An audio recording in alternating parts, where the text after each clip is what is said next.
আজকের ভিডিওতে আমরা ষষ্ঠ শ্রেণীর অনুশীলনী 1.4-এর 6 নং প্রশ্নের সমাধান করব। 6 নং প্রশ্নে বলা হয়েছে বিয়োগ করো। ক নম্বরে 8/3 বিয়োগ 7/1। প্রথমে আমরা হরগুলো লসাগু করব। 8 আর 7-এর লসাগু করব। 8 আর 7কে কোনো সংখ্যা দিয়ে ভাগ যাচ্ছে না, তাই সরাসরি আমরা গুণ করে নেব। 7 আর 8-এ গুণ করলে 7 8-এ 56, তাহলে লসাগু হচ্ছে 56। এখন হর দিয়ে লসাগুকে ভাগ করব। 8 দিয়ে 56কে ভাগ করব। 8 দিয়ে যদি 56কে ভাগ করি তাহলে 7 8-এ 56, অর্থাৎ রেজাল্ট 7 হচ্ছে। এখন এই রেজাল্ট 7 দিয়ে উপরের লবকে গুণ করব, অর্থাৎ 3কে গুণ করব। 3 7-এ 21। এবার এই বিয়োগ চিহ্ন দিব। 7 দিয়ে 56কে ভাগ করব। 7 8-এ 56। এবার 8 দিয়ে 1কে গুণ করব। 8 1-এ 8। এবার আমরা বিয়োগ করব। 8 আছে 11 হবে 3 হলে, হাতে আছে 1, 1 আছে 2 হবে 1 হলে, নিচে আছে 56। তাহলে এটার আনসার হচ্ছে 56/13। এবার খ নং প্রশ্নের সমাধান করব আমরা। 8 সমস্ত 15/4 বিয়োগ 7 সমস্ত 45/13। এটা একটা মিশ্র ভগ্নাংশে আছে। প্রথমে আমরা এটাকে ভেঙে অপকৃত ভগ্নাংশে রূপান্তর করব। কিভাবে ভাঙাবো? প্রথমে এই পূর্ণ সংখ্যার সাথে হরের গুণ করব, অর্থাৎ 8 আর 15 গুণ করব।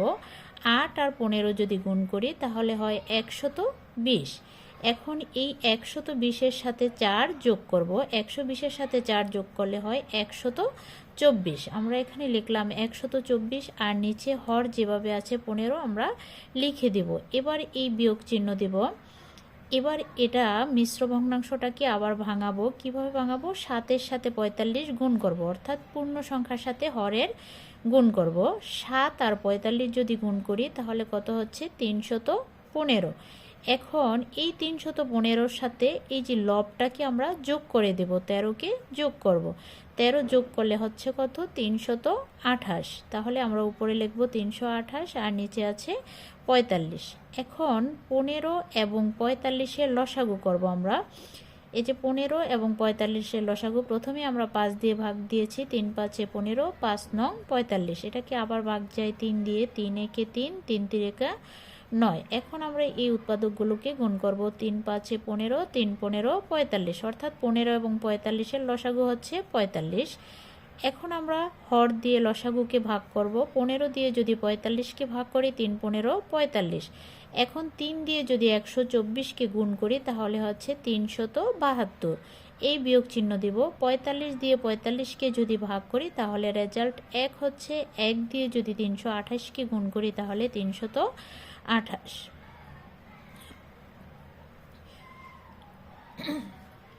372 থেকে 328 বিয়োগ করব। 8 আছে 12 হবে 4 হলে, হাতে আছে 1 1 আর 2 3, 3 আছে 7 হবে 4 হলে, আর নিচে আছে 45। তাহলে 45/44 হচ্ছে এটার আনসার। এখন আমরা গ নং প্রশ্নটি সমাধান করব। গ নং প্রশ্নে কি বলা হয়েছে? 20 বিয়োগ 9 সমস্ত 21/20। তাহলে এই 20 হচ্ছে পূর্ণ সংখ্যা, এটাকে আমরা 20 লিখব যেভাবে আছে। এবার বিয়োগ চিহ্ন দিয়ে এই মিশ্র ভগ্নাংশটাকে অপকৃত ভগ্নাংশে রূপান্তর করব। প্রথমে 9 দিয়ে 21-কে গুণ করব। 9 দিয়ে 21-কে গুণ করলে হচ্ছে 9 একে 9, 9 দুগুণে 18, 189। এখন এই 189-র সাথে 20 যোগ করব। 189-র সাথে যদি 20 যোগ করি তাহলে হচ্ছে 209।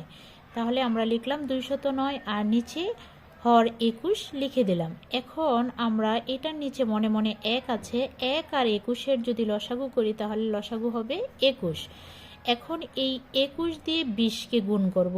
21 দিয়ে যদি 20-কে গুণ করি 21 দুগুণে 42, আর এই শূন্যটা বসিয়ে দেব বিয়োগ চিহ্ন দিয়ে। এখন 21 দিয়ে 21-কে ভাগ করব। 21 দিয়ে যদি 21-কে ভাগ করি রেজাল্ট 1। 1 দিয়ে যদি 209-কে গুণ করি তাহলে হবে 209। এখন 420 থেকে যদি 209 বিয়োগ করি থাকে 211, আর নিচে আছে 21। এখন এটাকে আমরা ভাগ করব। 21 দিয়ে 211-কে ভাগ করব। 21 দিয়ে প্রথমে 21-কে ভাগ করব। 21 একে 21। এবার এই 1 নামিয়ে আনবো। যেহেতু 1 21-এর থেকে ছোট তাই আমরা 0 দিয়ে ভাগ দেব। 21-এর 0 0। এবার যদি বিয়োগ করি তাহলে কত থাকে? 1। এখন আমরা লিখব 10 সমস্ত একটা দাগ দিয়ে এই 21 লিখব নিচে, আর যেটা অবশিষ্ট আছে সেটাকে আমরা উপরে লিখব।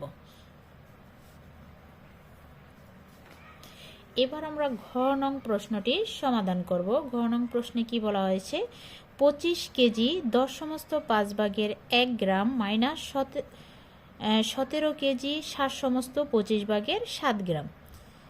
এখন আমরা 25 কেজি আর এই পূর্ণ সংখ্যাটাকে অর্থাৎ মিশ্র ভগ্নাংশটাকে আমরা ভেঙে অপকৃত করব।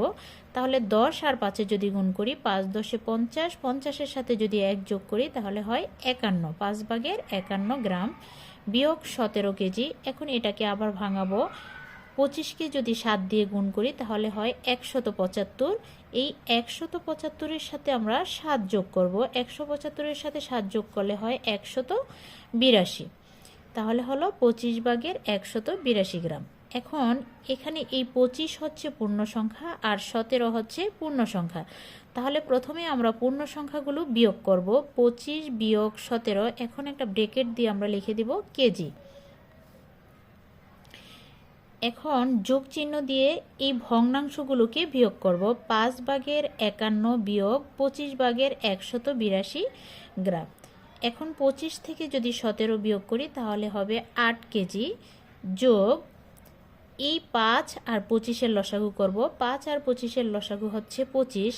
এখন 5 দিয়ে 25কে ভাগ করব, 5 5-এ 25, রেজাল্ট 5। 5 দিয়ে 51কে গুণ করব, 5 কে 5, 5 5-এ 25, এই বিয়োগ চিহ্ন দেব। 25 দিয়ে যদি 25কে ভাগ করি তাহলে রেজাল্ট 1। 1 দিয়ে যদি 182কে গুণ করি তাহলে 182। এবার লিখব 8 কেজি যোগ 255 থেকে 182 বিয়োগ করব। 2 আছে 5 হবে, 3 হলে 8 আছে 15 হবে, 7 হলে হাতে আছে 1, 1 1 2, 2 2 মিলে গেছে, বাম দিকে শূন্য বসানোর দরকার নেই।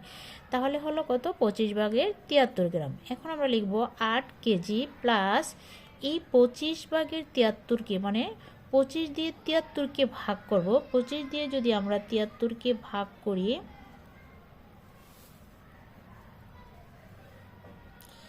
25 দিয়ে যদি 73কে ভাগ করি তাহলে কত হচ্ছে, 25 দুগুণে 50, 3 5 আছে 7 হবে, 2 হলে, তাহলে এটাকে আমরা লিখতে পারি 2 সমস্ত 25 ভাগের 23 গ্রাম। এখন এই যোগ চিহ্নটাকে উঠিয়ে দিয়ে আমরা লিখব 8 কেজি 2 সমস্ত 25 ভাগের 23 গ্রাম।